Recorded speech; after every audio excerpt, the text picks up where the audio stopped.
प्यारे बच्चों, सुप्रभात। आज हम आपके सामने डॉक्टर विश्वनाथ त्रिपाठी जी की जो आत्मकथा है उसका एक अंश है, बिस्कोहर की माटी। डॉक्टर विश्वनाथ त्रिपाठी 16 फरवरी 1932 को उत्तर प्रदेश बस्ती जिले में पैदा हुए और इनके गांव का नाम था नंगा तलाई। नंगा तलाई अर्थात इसमें जैसे मैंने कहा कि ये आत्मकथा है। आत्म यानी स्वयं की लिखी गई कथा को आत्मकथा बोलते हैं, बायोग्राफी बोलते हैं जिसको। और इसके अंदर डॉक्टर विश्वनाथ त्रिपाठी अर्थात लेखक ने अपने जीवन के उन प्रसंगों के बारे में लिखा है जब बच्चा छोटा होता है, किशोर अवस्था में होता है, उन के बारे में लिखा है। प्रसंगों के अपने जीवन अवस्थाओं के बारे में लिखा है कि वो किस तरह से गांव के अंदर, उसके वातावरण के अंदर किस तरह से गर्मी में, बरसात में, धूप में, छांव में क्या क्या उसके साथ उनका अंतरंग दिखाया गया। अंतरंग माने बच्चे का गांव की संस्कृति के बीच में, उसके माहौल में किस तरह से बड़ा होता है और किस तरह से वह गांव की हर जो खेल में और उससे जुड़ाव उसमें दिखाया गया बच्चे का। उसमें ये सबसे इनका एक आत्मकथा है और उसका एक छोटा सा अंश आपकी किताब में लिखा हुआ है। हमने उस पूरे पाठ को हमने इनके इन 11 भागों में बांट दिया है। 11 भागों में बांट दिया है इनके पूरे पाठ को। यहाँ पर ये बिस्कोहर है, ये बिस्कोहर की माटी का चित्र है और यहाँ पर एक गांव का जिस तरह से दृश्य है ये दिखाया गया है। किस तरह से बच्चे कीचड़ में, पानी में, बिना कपड़ों के, ये कंबल में कोइयां आई है, ये पेड़ है, ये वहाँ के जो पानी भरती हुई स्त्रियां हैं, ये पूरा चित्र इसके अंदर हमने दिखाया है। इस पूरे पाठ को हमने यहाँ पर से पूरा पाठ है, यहाँ पर से शरद ऋतु, कोइयां के बारे में पूरी जानकारी यहाँ देता है गांव के। और इसमें जो अवधी भाषा, क्योंकि उत्तर प्रदेश बस्ती में अवधी भाषा, ठेठ अवधी भाषा, ठेठ का मतलब शुद्ध, यानी जो बहुत कम लोगों को समझ में आती है। जैसे ठेठ पंजाबी बोलते हैं ना, जैसे ठेठ राजस्थानी, यानी कि शुद्ध वो भाषा। तो इस तरह से यहाँ पर ये बिस्कोहर में यहाँ पर फूल खिले खिले फूल, धान फूल, कौंदे फूल, टुटकी फूल, ये कविता है छोटी सी नवल शुक्ल की, उनके बारे में गांव के। तो इसमें जो गांव के जो कुछ शब्द भी हैं, यानी अवधी भाषा में यूं कह लो कि आंचलिक शब्द भी इसके अंदर आए हैं। आंचलिक शब्दों का प्रयोग भी किया है कई बार। देखो जाई, जो यहाँ पर लिखा है जैसे जय तुम्हें पाई जाई तय जरूर बोराई जाए, ये ठेठ अवधी भाषा का एक पंक्ति है, एक कविता वाली है। तो इसके अंदर सबसे पहले फूलों, गांव के फूलों के बारे में बता रखा है। यहाँ पर मेरी किताब को भी दिखाते जाइए। इसके अंदर जैसे यहाँ से यहाँ तक का ये पूरा चैप्टर या फूलों के बारे में है। तो गांव के फूल मैंने यहाँ लिखा हुआ है, गांव के फूल, ये गांव के फूल हो गया, ठीक है ना। फिर यहाँ पर आया शरद ऋतु में हर श्रृंगार फूल, पितृपक्ष वगैरह, यहाँ पर ढेर सारे इकट्ठा अनास वगैरह, एक छोटा सा चांद मम्मा।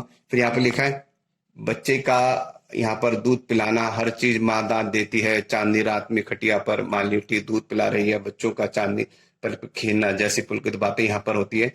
यहाँ पर फिर दिलशाल गार्डन में, डियर पार्क में बतखें होती हैं, तो बतख के प्रसंग में यहाँ पर आता है कि माँ के पेट से चिपक कर दूध पीना। बिस्कोहर जब छोटा होता है तो वो कहते हैं कि मैं अपनी माँ की छाती से लग कर दूध पीते हैं, अर्थात माता का आंचल या उसकी ममता का आनंद लेते हैं। जिस प्रकार से बतखें, यहाँ पर एक सुरक्षित कांटेदार बाड़ा है, उसके अंदर बतखें भी हैं और इस तरह से एक कौवा दूर तक आता है और बतख को चोंच सख्त होती है, अंडों को की खोल नाजुक होती है, तो इस प्रकार से वह उनको बचाती है माँ। कुछ अंडे बतख माँ के डैनों के छिटक कर एक तरफ हो जाते हैं और सतर्कता, कोमलता, इस तरह से यहाँ पर दिखा रखा है। प्रेम सारस बयान करते सकते हैं और माँ की निगाहें कौवे की ताक पर भी लगे, कभी कभी वह अंडों को। तो किसने दी विस्मय। अब ये पाठ यहाँ पर जो लाइनें हैं बड़ी इंपॉर्टेंट है। किसने दी विश्वनाथ की माँ और बतख की माँ को इतनी ममता, जैसे पानी बहता है, हवा चलती है, वैसे ही माँ के बच्चे की ममता प्रकृति में ही सब कुछ है। जड़ चेतन रूपांतर होकर क्या क्या अंतरंग गढ़ता है, लीलाचारी है। गुरुवर हजारी प्रसाद द्विवेदी ने कहा है, क्या यह सब बिना किसी प्रयोजन के हैं, बिना किसी उद्देश्य के हैं। यहाँ पर मैं हजारी प्रसाद जी की इन पंक्तियों को थोड़ा सा खोल दूं, इसमें नहीं खोला गया है। क्या ये सब कुछ बिना प्रयोजन के है? जब सृष्टि रची है ईश्वर ने तो उसमें माँ को बनाया, और माँ का बहुत बड़ा उत्तरदायित्व है इस धरती पर। वो बच्चों को जन्म देती है, जन्म देती है, ये उसका उद्देश्य है कि माँ जन्म देना, ठीक है ना। लेकिन जब जन्म देती है तो उसके लिए प्रकृति ने व्यवस्था भी कर रखी है, दूध वगैरह, जो माँ के साथ मेहनत, ममता, जिस छाव में वो बैठकर पलता है वो छाव। इसलिए जो बतख के अंडों को जब कोई कौवा खाने आता है तो उसकी माँ उसका सतर्क हो जाती है। ये ममता कहाँ से आई है? ये स्त्री चित्रण है, स्त्री चित्रण। स्त्री जो चित्त वाली जो चीजें हैं उनके अंदर ममता स्वयं आती है अपने बच्चों के प्रति। किसी भी जानवर में, चाहे वो स्त्री है, वो अपने बच्चों के अंदर उसकी ममता, उसकी ये प्रकृति के साथ, यहाँ पर ठीक लिखा है हजारी प्रसाद द्विवेदी जी ने कि ये सब कुछ बिना किसी प्रयोजन के नहीं है। इसका प्रयोजन है माँ को बच्चे को पालना और उसको किस तरह से बड़ा करना, ये ईश्वर ने माँ को दिया है। और ये ममता भी उसी के अंदर पैदा हुई है, उसमें डाली गई है कि अपनी माँ की किस तरह से वो बच्चों को पालता है। माँ उसी तरह से माँ की भी है, ठीक है ना, हमारी माँ भी है उस तरह से। तो दोनों में कोई अंतर नहीं देखते त्रिपाठी जी, लेखक जी। तो इस तरह से यहाँ पर माता का आंचल, इसमें वो पलता है। असली फूलों का संसार, यहाँ पर फिर फूलों के बारे में यहाँ पर बताई दी है कि फूलों की बात हो रही थी कि अचानक कोइयां हरकली, ये फूल और फूल कहे जाते हैं। ऐसे कितने फूल थे, यहाँ पर ऐसे फूलों की यहाँ पर चर्चा की गई है। यहाँ पर जैसे कि वे असली फूल, तोरी, लौकी, भिंडी, ये जो चीजें मैं बता रहा हूँ, काशीफल, इसमें फूल उगता है। आम वगैरह, कटहल, आजकल का मौसम है, कटहल आ रहा है। बेला, चमेली, बूढ़ी, ये बेला नहीं है, अरहर, उड़द, चना, ये सब एक कदम के फूलों से पेड़ लबालब। कृष्ण जी उसी पर झूलते हैं। झूला पड़ा कदम की डाल, नंदक नंद कदम्बक तरुवर। क्या कदम के भी देशों में होता है? क्या कदम और भी देशों में होता है? मुझे तो लगता है कि कदम का दुनिया भर में एक ही पेड़ है। बिस्कोहर के पच्छू टोला में, ताला के पास सरसों के फूल। यहाँ पर सब फूलों के बारे में, इसलिए यहाँ पर मैंने लिखा है कि असली फूलों का संसार, जो बिस्कोहर में दिखा रखा है डॉक्टर साहब ने, डॉक्टर विश्वनाथ त्रिपाठी जी ने। यहाँ पर अच्छी तरह फिर सत्यानाशी, विश्वनाथ के गांव में एक फल और इफरात होता है, उसे भर भंडा कहते हैं, उसे भी शायद सत्यानाशी कहते हैं। एक फल और भी है जो इसे नाम बताते हैं। तो यहाँ पर इंपॉर्टेंट बातें हैं। फिर नीली फूल तितलियां आने पर यहाँ पर इन सब को चखा और सूंघ के कानों में सोसा देखिए, धान गेहूं वगैरह। तो यहाँ पर अब आता है बच्चों के कौतूहल की। ये फूलों का संसार सारा इस यहाँ से लेकर फूलों का संसार है। घास पात, बड़े पेड़ों में तालाब के भींटों पर नाना प्रकार के सांप मिलते हैं। सांप, ये गांव का दृश्य है। फिर इसमें घास पात माने घास, हरी भरी जो घास पत्तियां होती हैं उनके बारे में मैदान है, भीड़ों का। सांप से डर तो लगता है लेकिन प्राय मिलते दिखता है। अब यहाँ पर ढूंढा और मज गिद्वा विषहीन थे। अब ये सांपों की प्रजाति है। यहाँ पर उसे सांप में वामन जाति का मानते हैं, ठीक है ना। ढूंढा को मारा नहीं जाता क्योंकि उसे सांपों में वामन यानी श्रेष्ठ जाति का मानते हैं। धामिनी भी विष। अब ये यहाँ पर सांपों के बारे, यानी जानवरों के बारे में यहाँ पर जानकारी दे रखी है, ठीक है ना। खतरनाक हुआ जिसे हमारे गांव में फेंटारा कहते हैं, उतने खतरनाक और घोर कड़ाइच, इसमें काट लेने के आदमी घोड़े की तरह ही नहाता है, इस तरह से। और यहाँ सांपों के बारे में भयंकर लगता है और अवचेतन।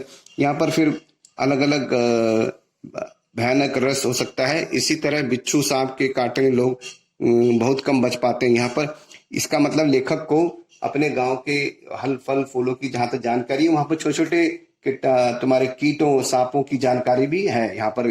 जैसे बिच्छू काटने से दर्द बहुत होता है, कोई मरता नहीं है। फूलों की गंधों से सांप, महामारी, देवी, चुड़ैल आदि का संबंध जोड़ा जाता है। गुड़हल का फूल देवी का फूल कहलाता है। नीम के फूल और पत्ते चेचक रोगी के पास रख दिए जाते हैं। ये देखो, ये जानकारी मिलती है फूलों के। इस तरह से यहाँ पर बसंत के फूल आते हैं। और बेर का फूल सूंघकर बर्रे ततैया का डंग झड़ जाता है, तब उसे हाथ से पकड़कर लेते हैं, जेब में भर लेते हैं और उसका कमर धागा बांध लेते हैं। उस प्रकार से दूसरा अगला पॉइंट है कि बिस्कोहर के अंदर बड़ी तेज गर्मी पड़ती है, लेकिन उसमें भी बच्चे मौज मस्ती, यानी कि बिस्कोहर जो लेखक है अपने बालपन में उसमें भी बहुत मस्ती मारता है। तो उनमें वो बाहर गर्मी में भी बाहर जाते हैं और उनकी माँ उनके जेब में प्याज काट के रख देती है, प्याज काट के रख देती है यहाँ पर, ठीक है ना। और कच्चे आम को उबालकर आम के पन्ने से लू का इलाज किया जाता है। तो यहाँ पर इस तरह से किया जाता है। कच्चे कच्चे के झौरे देखते पकने से पहले ही जामुन तोड़कर खाया करते थे और इसी तरह गर्मियों का जीवन जीते थे। कटहल इसी मौसम में होते हैं। ये जो आज का मौसम चल रहा है ना कटहल वगैरह का, ये आज के मौसम में ही होता है। संगीत वर्षा होती है, जब वर्षा झमाझम होती थी तो उसमें तार बजते थे, तो वहां पर संगीत जैसा महसूस होता था। यानी वर्षा आने पर काले काले बादल उमड़ घुमड़ गरजते थे और आकाश में आते ही तेज वर्षा करते थे, जैसे तबला मृदंग सितार आदि करते हैं।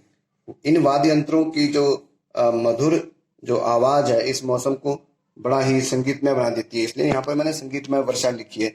यानी बरसात ये गांव का दृश्य है, घुमड़ गड़गड़ वर्षा आना, ठीक है ना। उस प्रकार से उमड़ना घुमड़ना। तो लेखक इसकी तुलना अपने तबला श्रृंगार आदि से करता है, ठीक है ना। उसी प्रकार आंधी वर्षा बाढ़ के कारण छप्पर दीवार घर तक नष्ट हो जाते हैं, किंतु गर्मी से राहत पाकर पशु पक्षी खूब मगन रहते हैं, आनंद रहते हैं। और जो पहली पहली वर्षा होती है उसका पानी दांत खाद खुजली फोड़ों के लिए ठीक कर देता है। जो पहली वर्षा होती है इसमें बताया गया है कि उसमें नहाना चाहिए, क्योंकि उसे उसमें जो फोड़े फुंसी है दांत खाजे वो ठीक होते हैं, ठीक है। इसी ऋतु में जो छोटे छोटे जो जौंक वगैरह है, जौंक है, केंचुए हैं, जुगनू है, करकच्ची भोजन छेल मच्छर डांसा बहुत अधिक संख्या में पाए जाते हैं।